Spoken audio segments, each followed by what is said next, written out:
निखिल उत्कल प्राथमिक शिक्षक फेडरेशन राज्य संघर आह्वान क्रमे कोरापुट जिला मिलित प्राथमिक शिक्षक संघर सभापति त्रिनाथ हरिजन नेतृत्व में आज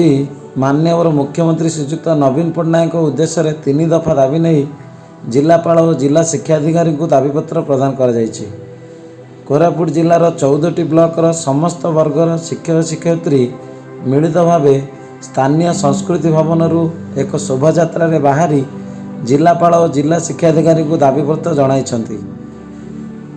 राज्य सरकार प्राथमिक शिक्षकों दीर्घदिन दाबी पूरण करने को प्रतिश्रुति दे कौन गोटे हेले दाबी एजाए पूरण करना। एथर किंतु प्राथमिक शिक्षक संघ तीन दफा दाबी नहीं समस्त वर्गर शिक्षक शिक्षयित्री को एकत्र कर संग्राम आरंभ कर संघर तीन दफा दाबी है चुक्तिभित्तिक नियम को उच्छेद करने सह 6टी इनक्रिमेंट प्रदान, द्वितीय दाबी 42 ग्रेड पे प्रदान एवं तृतीय दाबी होची नूतन पेंशन स्कीम को उठाई पुरातन पेंशन योजना लागू करा जाऊ। जदि आसंता 16 तारीख सुधा राज्य सरकार यही तीन दफा दाबी पूरण न करती राज्यर समस्त विद्यालय ताला पड़ा सह राज्यर समस्त ब्लॉक शिक्षाधिकारी कार्यालय सम्मुखें धारणा बसिए बोली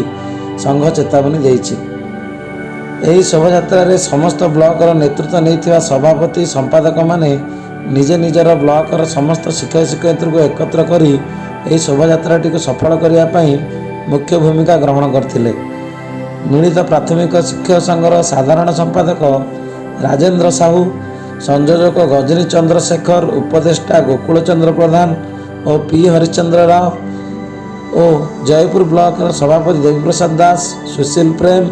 भागीरथी बारिक, ज्योतिशंकर त्रिपाठी समेत कोरापुट जिला समस्त ब्लॉकर कनिष्ठ शिक्षकों सभापति और संपादक माने एथिरे जोग देइथिले।